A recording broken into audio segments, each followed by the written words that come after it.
Before watching the video, don't forget to subscribe the channel and enable bell notification to never miss an update from us. Hello everyone and welcome to Entri channel. Good morning all of you. This is Ashima, and in this video we're going to talk about daily current affairs and daily news events that have occurred in the past 2 days, more of the coverage. So in this video we're going to talk about those events in a bit of detail, covering up major prospects for the examination so that we are not left over on any news event and fact that is concerned regarding that. For all the students who want daily quizzes for current affairs, so we have daily quizzes on current affairs on the Entri app, which will help you keep in touch with the information that is happening. So you're studying a lot of current affairs and news events every day, every week, but to keep in touch you need to practice the questions as well. So for that, if you need to practice the questions, you can download this app. It's hardly a 10-minute quiz per day, and you can take it every day just to keep in touch with the news events that you have. Apart from that, it has all the rankings and stuff, so it's going to be just like an examination field.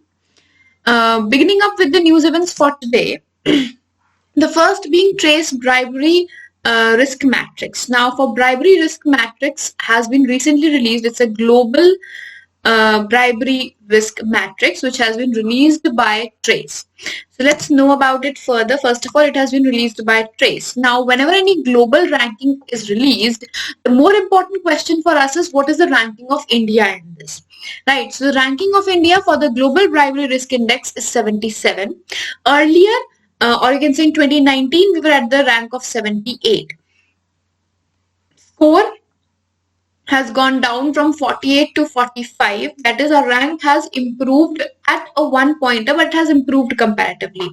There are total 194 countries which were ranked by Trace, and among them Denmark had topped. Definitely all the Nordic countries were in the top rank holding positions, that being Denmark on the first, then second Finland, then Sweden, then New Zealand. So the top three were the Nordic countries, right? The bottommost countries were North Korea, Turkmenistan, South Sudan, Venezuela, and Eritrea, Eritrea being the bottom of it.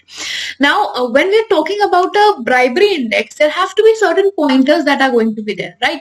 So, what are the pointers that are considered while making this ranking? So, first of all, they see that the government and civil services transparency is there or not. How much transparency is there? That definitely tells us that what kind of interaction is there and how easy the transactions are. Then the business interactions with the government, are they opaque, are they hiding something, or is it a transparent form? Then the capacity of civil society oversight, that is how much can it be overlooked, and the fourth being bribery, deterrence and enforcement. If we talk about the neighboring countries of India, China, Pakistan, Bangladesh and Nepal, they have all performed better than India in the terms of rankings in bribery, right? Bhutan is the only neighboring country that was ranked 48 and is better. But apart from that, I'm sorry about the China and stuff.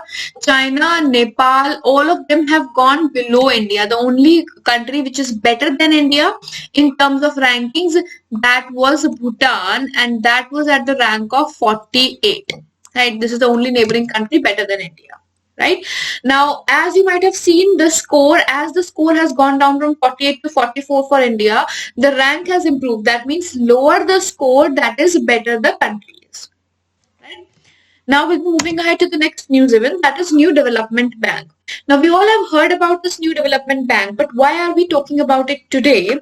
The reason is that India and New Development Bank have signed a $500 million agreement. There's a project that is going to be done, that is Delhi Ghaziabad Meerut Regional Rapid Transit System, that is going to reduce the transportation time or travel time for the people of Delhi and Ghaziabad and Meerut. Because of a lot of private vehicles being used, it was kind of blocking the way. So for that, India and New Development Bank have signed an agreement. There are going to be other such transit systems also to be set up so that the transit between countries remains fluent, right? So what is a regional rapid transit system that we're talking about? It is a way in which faster connectivity happens between the developing towns. That is, the towns which are more in the transit, which routes are being taken more often. Connecting those towns for a better transit is what the regional rapid transit system is. Right. So main reason of developing it is to reduce the dependence on roadways and reduce the travel time. Now, if we talk about the new development bank, this is also called as BRICS Bank because it was developed by the BRICS bloc. It's headquartered in Shanghai, China, and there is no partiality among the 5 countries. That being that all the 5 countries have equal share or equal contribution in the bank. So there, out of the 100% stakes that are there, there are 20% which are for the countries, and in that 20%, all the 5 countries have equal share or equal distribution over there in the shares, right?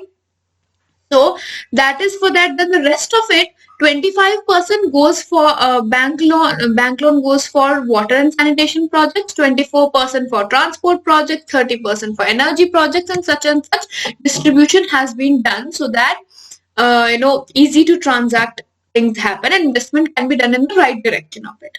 Right now, the proposal for setting up such a bank was by India. So India holds a major place in the development of new development bank because in the 4th BRICS summit, India had made the proposal that they should develop a bank for the development of the member countries. Right, and this meeting, the 4th summit, was held in New Delhi. India was the host at that time when this decision was taken. Right. So over here we have gone through major details of it and a lot of things have come up, all the factual information. Coming to the third news event, that is a PMFME scheme. Now this scheme was quite in news a few time back when it was introduced, and now it is finally being implemented. So let's see first of all what is a PMFME. Pradhan Mantri Formalization of Micro Food Processing Enterprise Scheme is a PMFME scheme. So as the name states, it is basically a scheme in which there is going to be relevance to food and food production, as we can see. So what is going to be implemented in this scheme, or what is the purpose of the scheme, is that capacity building is going to be done. Capacity building as in trainers are going to be there. They're going to be delivered with classroom lecture and demonstration. That is going to be online because of the COVID situation going on. So there are going to be trainers who will be trained about certain things, about how the things should be done in the right way. Then these trainers will train the district level trainers. Then they will train the beneficiaries, that is for whom this scheme has been made. Right. So it is like main trainers are going to be there. Then there are going to be district level trainers. After the district level trainers, there's going to be the beneficiaries to whom these district trainers are going to impart the knowledge that they have learned. Right. Now, who is developing this or who has brought this scheme into force? That is Ministry of Food Processing. The Ministry of Food Processing is the ministry which has brought this scheme into force or is running it. So basically it is a centrally sponsored scheme. It is completely run by central government. It is going to be a 5-year project, that being from 2020-21 to 2024-25. So from 2020 to 25 the scheme is going to run, and it is going to train a lot of people in working of these food processing units. Right. So at least it is going to assist 2 lakh microprocessing units and provide them all the technical and financial and business information that is required to them and give them a support of building it further. Now, what is the situation of India? India is the second largest producer of fruits and vegetables in the world after China. China is the largest producer, India being the second largest producer. And out of all that production we do, only 2% of that produce is processed. Now, when the food is processed into some product, that means it is being utilized more by the country or in a better format. So once this processing improves, it's going to improve the quality of food. India is one of the top producers of a lot of things, like we are top producer of wheat, of spices, of tobacco, of tea, but the production is the processing is the point where we lack. So building on that is the key idea behind it, right? Next, HIV prevention model of India has recently come into news when the Health Minister of India talked about it recently. So this HIV talk was given by the Health Minister of India. Where had he given this talk? In a recently Global Prevention Coalition for HIV Prevention. There was a global coalition which had taken place, and this coalition was for HIV prevention. In this, the Union Health Minister, that is Dr. Harshvardhan, he gave a speech, or he talked about the HIV prevention model of India. So then we must know a few facts about it. So he addressed the Global Prevention Coalition for HIV prevention, and he told about how this concept runs. First of all, it is around social contracting. Socially, it should be contracted. The spread should be contracted. So HIV prevention model is at social contracting and a targeted interventions program. That is, we are targeting the particular disease and not the people. So targeted intervention should be there. That is where it should be, where the intervention should be done exactly at there. And test and treat policy. That is, first of all, get tested and then get the treatment about it. Right, Mission Sampark was launched. Adolescents education programs are being run, and these programs are being run in about 23 states, where they are being told about how HIV spreads and how it can be contained and it does not spread, or misconceptions about it. They're all being controlled. Apart from that, HIV AIDS Prevention and Control Act 2017 has been passed, which is basically telling people about how someone, if detected, should act and how people should react to the one who is tested positive for it. Apart from that, there is a National AIDS Control Program, National AIDS Control Program, NACP, which was launched in 1992. This program is quite important for India because its aim is to prevent and control AIDS in India, and there have been 4 phases of this program as of now. Right, who is implementing this program? That is National AIDS Control Organization, which is implementing the National AIDS Control Program. And as of now, India is implementing the National Strategic Plan, NSP, or National Strategic Plan of 2017 to 2024. This is the National Strategic Plan that aims to eradicate AIDS from India by 2030. So aim or the target year is 2030. So a bit about these HIV prevention should be known since the talk has been given and has come into highlight. Then we have Supreme Court of India, who has issued a notice on the petition against the election of Union External Affairs Minister S. Jaishankar to Rajya Sabha. Now, why did Supreme Court had to interfere? Why was it required that Election Commission of India has been kept aside and Supreme Court had to say something about it? The reason was that there have been various, you can say, sayings or beliefs that the Election Commission of India has been not doing it in the right way. Right, so petition was filed by a Congress leader, that is Gaurav Pandya, and he wanted to raise the issue that why the Union Minister or the Union External Ministers is being put up forward. Now, according to the section 147 of Election Commission Act 1951, as per this act, whenever the seats fall vacant, the person or the MLAs of that particular assembly of whose the seats have been left vacant, they will choose who will fill up the seat. But Election Commission of India has allowed the government to choose them. Recently, it was because of 2 of the leaders, they left the position from the Rajya Sabha of Gujarat region, right? So it was Justice Subramaniam and A.S. Bopanna. So because of them leaving the seats got vacant. So what did the Election Commission of India do? They asked the people or the house to elect other people. That was not allowed. It was supposed to be the Gujarat Assembly to be electing the people. That is why Supreme Court has brought itself into the matter now.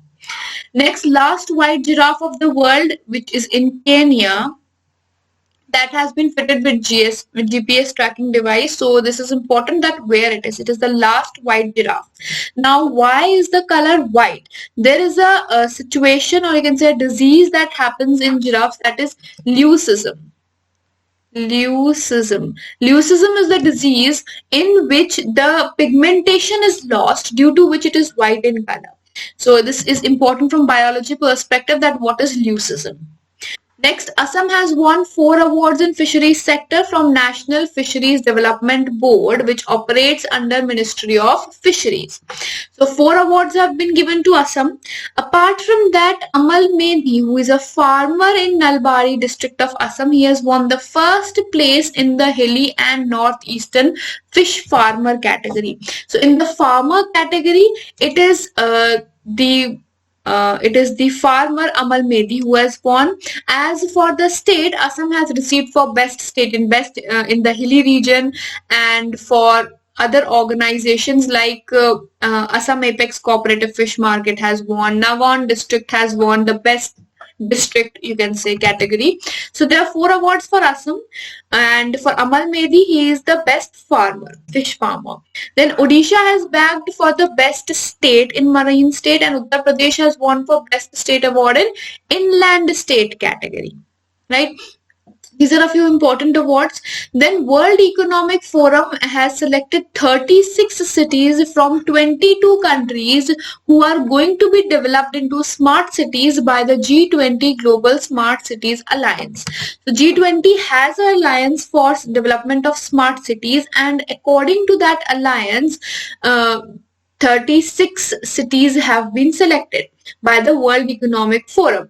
Now, what is in news, or what is in it for India, is that there are 4 cities from India that have been selected. There are 4 Indian cities, that being Bengaluru, Faridabad, Indore and Hyderabad. These 4 cities are going to be developed by this alliance, or the G20 Global Smart City Alliance, and it is going to be converted to a smart city. Right now, when was this G20 Smart Alliance established? It was established in 2019 in the Osaka Summit, or in the Japan Summit. Last year, the tenure was with Japan. So Japan Summit was the one where this Smart City Alliance was established, and the objective is to accelerate the development of smart cities. Right, so 4 Indian cities are important over here. Then Ministry of Housing and Urban Affairs has launched Safai Mitra Suraksha Challenge. Now, Safai Mitra Suraksha Challenge is important because it is for sewer cleaners and septic tank cleaners. India already has the Prohibition of Employment as Manual Scavengers and Rehabilitation Act 2013 for the protection of manual sewer challenges, and now this challenge has been launched on World Toilet Day, and the idea is, there have been categories, 3 categories, just like we have for the Safai Abhiyan categories, that is cities with population more than 10 lakh, 3 to 10 lakh and 3 lakh. These are the 3 categories. And in these, the awards are going to be presented for the better protection of these manual sewer cleaners. Next, India and Luxembourg held the first standalone summit. Apart from that, from the 2 decades, India and Luxembourg have not had a summit on individual basis. Supreme Court of India has pronounced that the consent of state government is required for CBI to extend its jurisdiction in the state. Now again, Supreme Court, why did Supreme Court had to intervene? There had been various non-BJP states basically who voted against it, that they do not want CBI to have open jurisdiction in the area. Few ones we have just talked about in a few days back. So there are approximately, I guess, there are 7 to 8 states which have refused to give the open jurisdiction to CBI. Right. So in that, Supreme Court had pronounced that a consent of state government is required if CBI wants to investigate anything in the particular state.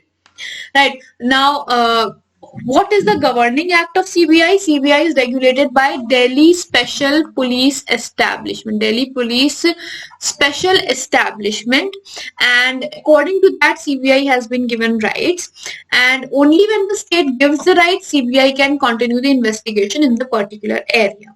So what are the investigation areas of which CBI are? They are corruption cases, bank frauds, money bank, black money or black money operations, cases of corruption against public servants, murders, crimes. So they are the certain these are the categories which CBI handles. CBI has 3 divisions in itself, that is anti-corruption, then economic, and then special crimes. So anti-corruption is handling the corruptions, economic offenses, that is bank frauds, black money and stuff, and special crimes is murders and related crimes, right? So these are the 3 categories of CBI, and for any category to function, now they have to ask for the state consent to function better. Then Karnataka cabinet has approved to carve out Vijayanagar district from Bellary district, that making it 31st district of Karnataka. Now Karnataka is going to have 31 districts because Bellary district has been divided into 2, one being Bellary and one being Vijayanagar district. Insolvency and Bankruptcy Board of India has amended the regulations to fasten the liquidity process. So that is important, that who has amended the liquidity process. More about this, we can be expecting a small video on it. But the important thing is the IBI has fastened the liquidation process, that is the corporate debtors' assets are allowed to be liquidated or which are not easily realizable. Some of the assets which we see that in the Farsi, we can see that they will not be liquidated. They can be transferred to the third party now easily. That is the liquidation regulation relaxation that has been given. Right. So with this, we wind up the session for today, and I hope this session was helpful to all of you. Do like the video and subscribe the channel for everyday updates on these videos. Thank you so much for being with us, and have a wonderful day ahead.